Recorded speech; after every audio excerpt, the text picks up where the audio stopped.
पंजाब के लिहाज से अरविंद केजरीवाल के लिए सबसे बुरी खबर आ रही है और बुरी खबर सचमुच केजरीवाल को डरा देने वाली है, क्योंकि हम बार बार आपको बता चुके हैं कि पंजाब में अरविंद केजरीवाल का जहां एकमात्र जगह पर अरविंद केजरीवाल है, जहां वो अपनी शर्म का मुंह छिपाने के लिए छिपे थे, उस पंजाब से अब केजरीवाल का सुपड़ा साफ होने जा रहा है।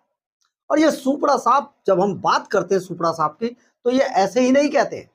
बहुत सारी ऐसी चीजें, देखिए आप ये समझिए, राजनीति के मैदान में केवल बातों से ही काम नहीं चलता है। कोई भी शख्स हो, कोई भी पॉलिटिशियन क्यों ना हो, आप बड़े से बड़े राजनेताओं को देख लीजिए, सिर्फ बातों से काम चलाने वाले नेता कब के मिट्टी में मिल चुके हैं। लेकिन सिर्फ वो हैं जो काम करने वाली पार्टियां और काम करने वाले नेता, वही लंबे समय तक टिके रहते हैं। अरविंद केजरीवाल वैसे ही बयान बहादुर है, सिर्फ बातें बड़ी बड़ी करते हैं, बातें छांट छांट के लाते हैं। शायद उन्होंने बातें उछालने के लिए भी बड़े बड़े एक्सपर्ट रखे हुए हैं, लेकिन आप यहां पर यह समझिए कि धरातल पे कुछ नहीं होता है। अब पंजाब की बात करें तो पंजाब के अंदर जहां पर अरविंद केजरीवाल दिल्ली की हार के बाद अपना मुंह छिपाने के लिए गए थे, वो भी अब अरविंद केजरीवाल से छीनने जा रहा है। कैसे छीनने जा रहा है जाने? असल में है क्या कि पंजाब के लिहाज से एक तो खबर केजरीवाल के लिए बुरी ये आ रही है कि पंजाब में अकाली बीजेपी और अकाली गठबंधन लगभग हो चुका है, सिर्फ औपचारिकता बाकी रह गई है। औपचारिकता घोषणा मान लीजिए। दूसरा, पंजाब के कवि अरविंद केजरीवाल को चुनाव जिताने वाले संदीप पाठक अब भारतीय जनता पार्टी के पास है। पूरा का पूरा पार्टी का डेटा और सारी चीजें, सारे वो मंत्र, सब कुछ संदीप पाठक के लैपटॉप में बंद है और वो अब बीजेपी के हैं। लेकिन आज अचानक संदीप पाठक ने दिल्ली के अंदर गृह मंत्री अमित शाह से मुलाकात की तो अरविंद केजरीवाल के पसीने छूट गए। अब केजरीवाल अपनी उस हार को छिपाने के लिए बार बार कॉकरोच को आगे कर देते हैं और तरह तरह के नौटंकी करानी शुरू कर देते हैं ताकि लोगों का ध्यान भटक जाए। कॉकरोच के बाद वो इथेनॉल पर बात करते हैं, इथेनॉल के बाद वो चीनी पर बात करते हैं।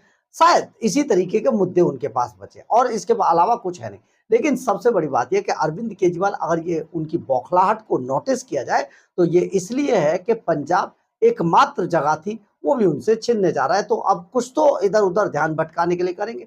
यही सब पंजाब में आजकल चल रहा है।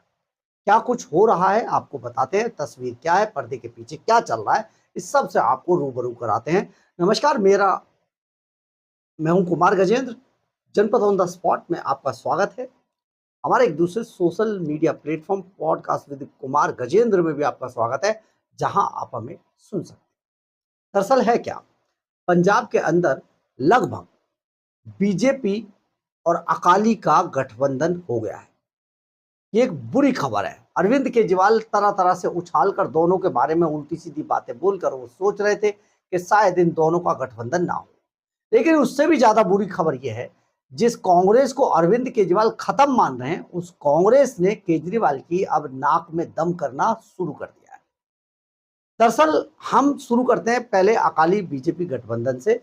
जैसा कि हरसिमरत कौर के अब बयान आने शुरू हो गए और पर्दे के पीछे बहुत कुछ चल रहा है, उससे पता चल रहा है कि बीजेपी और जो अकाली का है गठबंधन, वो हो गया है। अब सिर्फ औपचारिक घोषणा बाकी रह गई है।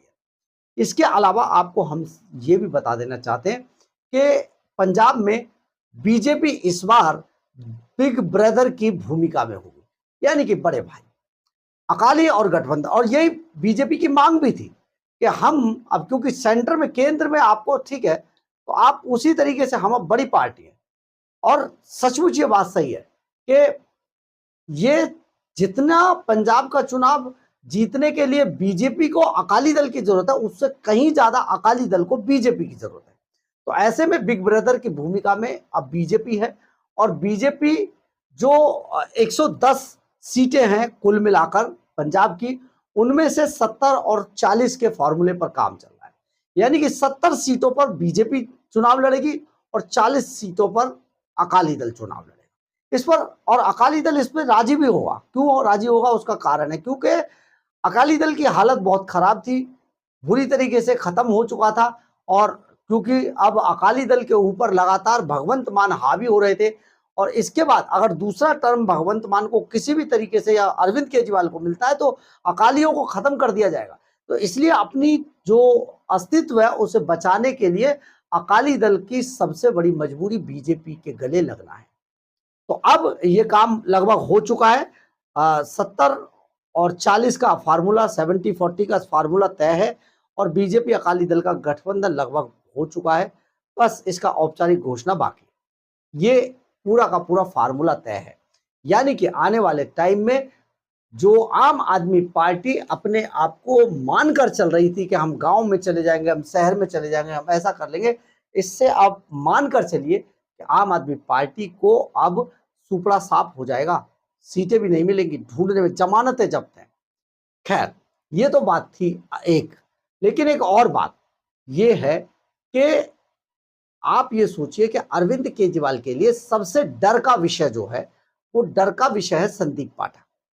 देखिए, दो चेहरे पंजाब में पिछले चुनाव के अंदर सबसे ज्यादा काम करने वाले थे, जो लगभग कई सालों तक जिन्होंने पंजाब के अंदर कैंप किया, राघव चड्ढा और संदीप पाठक। राघव चड्ढा ने बाकायदा चंडीगढ़ में कोठी भी खरीदी जो आज भी है, और वहीं पर संदीप पाठक और राघव चड्ढा ये सब रहते थे। वहां पर इन्होंने बहुत काम किया, एक एक वोट को जुटाया, एक एक संगठन से मिले और तब जाकर कहीं ये जीत हासिल हुई। लेकिन बाद में क्या हुआ, ये दोनों ही आम आदमी पार्टी से बाहर हुए। परंतु आज ये सबसे ज्यादा बीजेपी के काम की चीज है, यानी कि पंजाब की सत्ता की चाबी इन दोनों के ही पास है। तो ऐसे में संदीप पाठक आज गृह मंत्री अमित शाह से जब मिले तो केजरीवाल बिलबिला गए, और केजरीवाल बिलबिलाने के बाद आप सोचिए कि उनका क्या हाल रहा होगा।